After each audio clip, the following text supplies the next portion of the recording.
Louisiana Beer Reviews Goose Island Bourbon County Variant Brand Bananas Foster Stout Imperial Stout 2023 edition. They say on the website they first brought this out in 2017. Then the guy was saying on their website video, on their YouTube channel video for Goose Island, saying that they revamped it for 2023, so I'm thinking they must have changed it a little bit, but generally the same thing. Enjoying a snifter, which I have down here. Drink by the 11th of September 2028. 13.9% alcohol, so it's a little weak on the ABV for Goose Island. And it's expensive, so if you want to buy one, okay, but it's going to cost a lot. And they have it here in this town at Matherns. That's the only place I've seen it around here. Now, you know, Total Wine has it. Dorgnac's has it. Okay. Nice smoke. In fact, Dorgnac's is where I bought the 2023 Standard Bourbon County Stout. Getting a little head of foam here, but these kind of beers, they don't produce much foam. This hit our market on November 24th, 2023. So as you can see, this holds exactly 16.9 ounces in this snifter.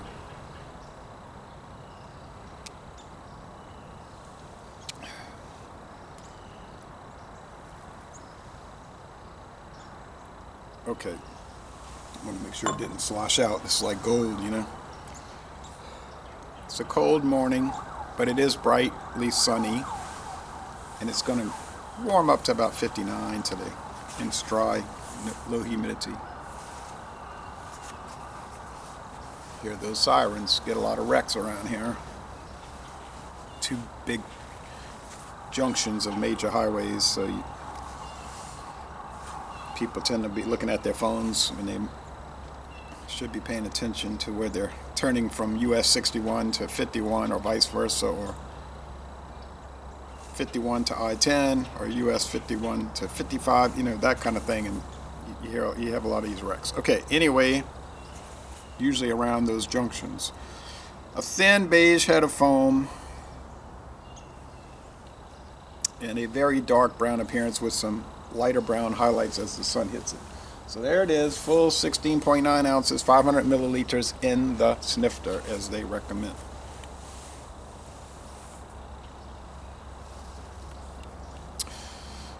Gets an 84 on Untapped, which is very high because you don't see too many beers get into the 70s, high 70s at least on Untapped. So to get into the 80s is remarkable, and Beer Advocate's got it 93 out of 100, outstanding, they say. So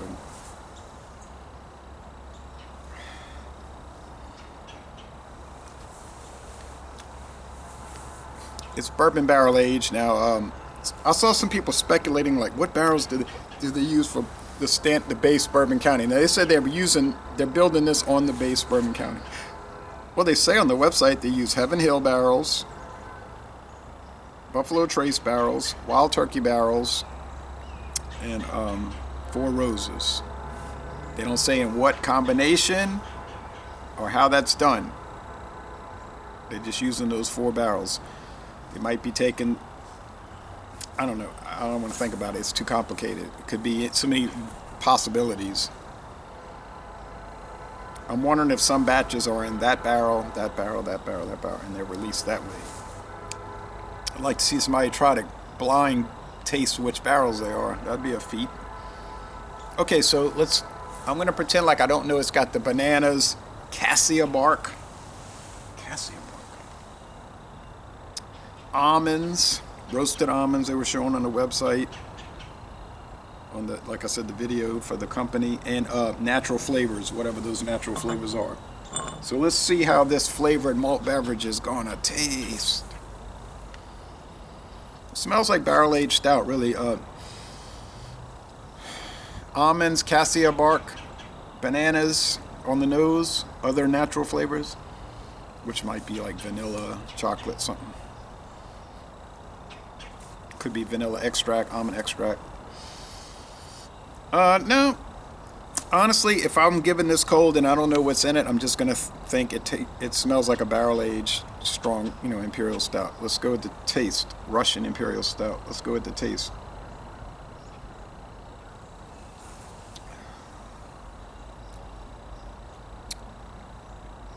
Get the bourbon barrels. Ah, that's a wild turkey barrel. I know.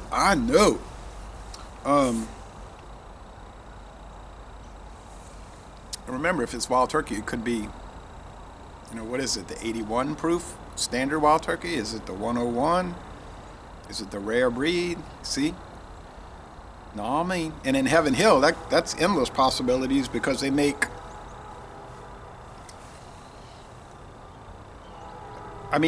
you don't know. Is it Heaven Hill? Is it their company's barrels of any brand of bourbon, or is it technically, specifically Heaven Hill bourbon? Because there's a whole line of Heaven Hill bourbon barrels. Or could it be Evan Williams, which is part of Heaven Hill? Like Buffalo Trace, is it the actual Buffalo Trace bourbon whiskey barrels, or is it just bourbons made by Buffalo Trace Distillery? You know what I'm saying? Could be Old Charter, Benchmark, Ancient Age, Kentucky Tavern, Very Old Barton. Oh no, Very Old Barton's from Barton 1792 Distillery. Never mind that. But you know what I'm saying? Kentucky Tavern, Kentucky Gentleman. That's made by Buffalo Trace. No. Now I'm getting off track. That might be from Glenmore, but I know.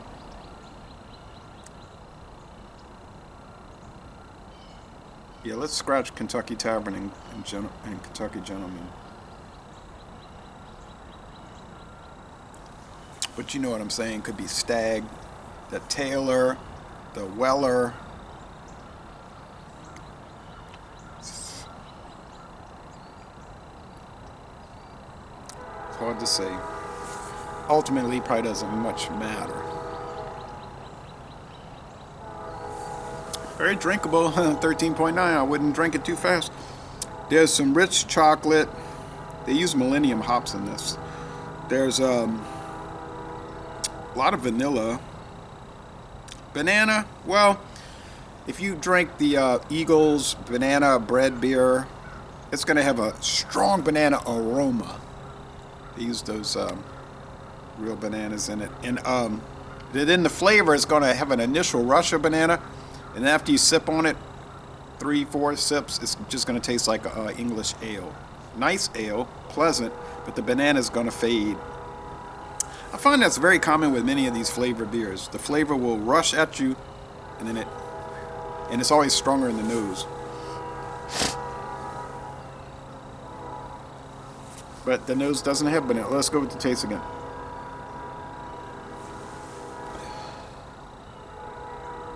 Yeah, there is some, but it's minimal. It's like drinking Coors Banquet, and you can pick up a banana note with Coors Banquet, which doesn't contain bananas, but their yeast strain, if you read the Coors Banquet website, says it imparts banana notes, which is unusual, but it's there. The main flavors here are the very dark bread crust, a little raisin, a little bit of dates, the chocolate, vanilla extract. I don't know about bark. Maybe. It's kind of unusual flavors. But it's more like a amalgamation of these flavors. It's not like, and there may be some almond notes to it also, but it's not like you're going to pinpoint it.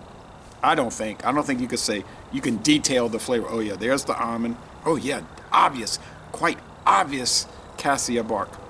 And that banana, that ripe banana there, oh yeah.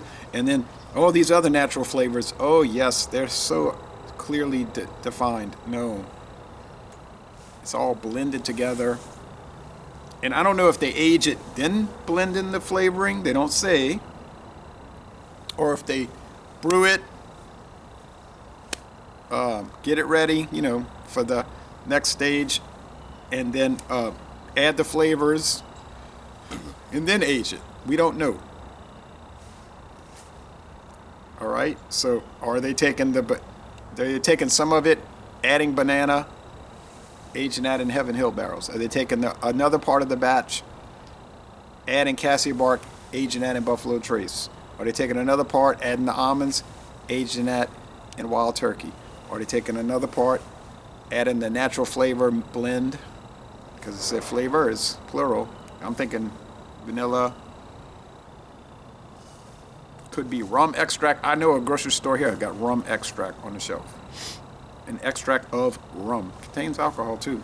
And then aging that in the Four Roses, right? So you got all these resting for a year.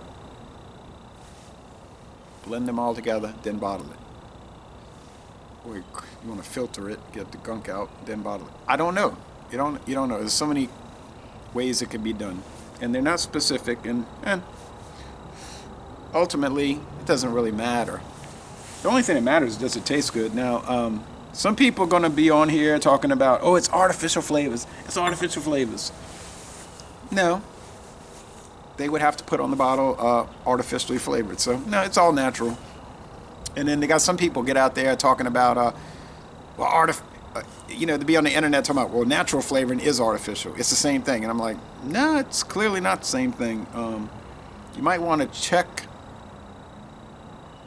check your research or your education. You might want to research that some more before you come out there talking all of that. So somebody at work told me that one time. Well, natural flavoring is not really natural. I said, how do you, what are you talking about? Oh, yeah, I know a lot about that. That was his source material. I know a lot about that.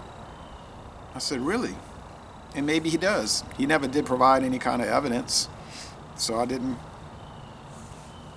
really entertain it, because I have studied the evidence.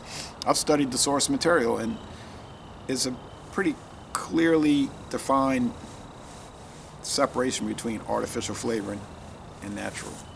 Neither one is helpful or dangerous to your health. You know what I'm saying? They're just useful in food products. And there are some articles saying that artificial flavor might be, theoretically, probably more than practically, theoretically safer than natural, due to certain having a more controlled environment in the laboratory. But whatever, this is not artificially flavored, so that's the cut and dry of that. Okay, but it is a flavored malt beverage because it is a malt beverage. They use malt, barley malt, and they use hops. Beer is a type of malt beverage. Beer made with barley is. There are non-barley beers, but they're not malt beverages. Like those seltzer things you see, they're made with sugarcane juice. It's used as what the U.S. government calls a barley substitute. And they don't have to have hops. All malt beverages must, by law, contain hops. All right, enough of that stuff. Says contains wheat and almonds. So we know that this not only contains barley malt and millennium hops and the flavorings, but it contains wheat. All right, they're putting that on the bottle for one reason only, and that's to let people who are allergic to wheat have gluten problems, or just wheat allergies, specifically wheat. It's in the bottle. So it does contain a certain percentage of wheat. We don't know how much. And almonds. Some people are allergic to nuts, that allergy. So, final assessment.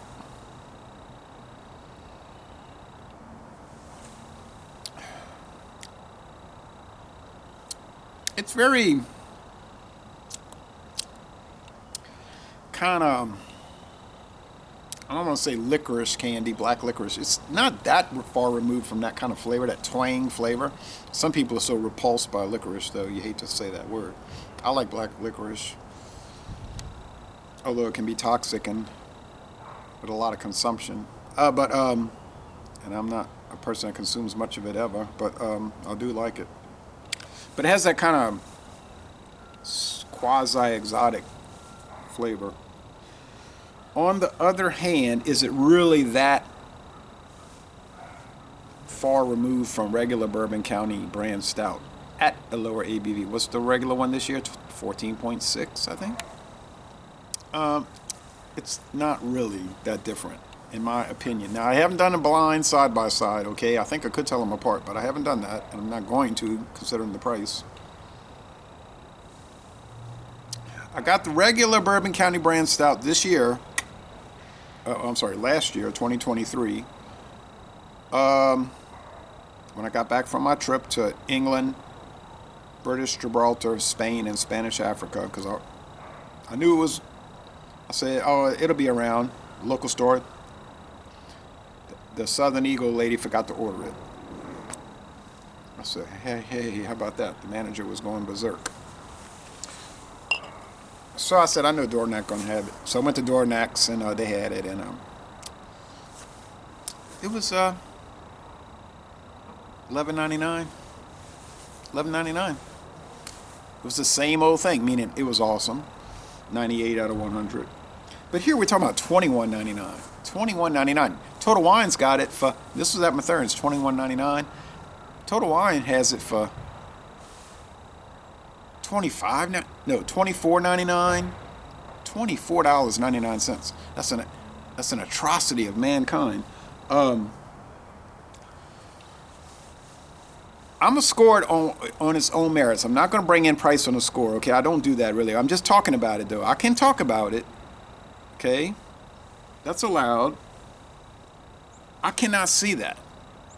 Personally, you can get the regular old run-of-the-mill Bourbon County brand stout that'll be on the shelf all year long. And when I was at Dornack's, they had 2022 bottles, 2021 bottles, $11.99. Maybe $12.99, but it was $11.99. All right. I'm paying $10 more. What am I getting? Less ABV, which I'm not an alcohol hog, so that doesn't really matter, but it does affect the body and the overall experience of it. But what a slightly tweaked flavor experience. So yeah, I paid $10 more for 25 cents more experience. So take that into account. Now the score.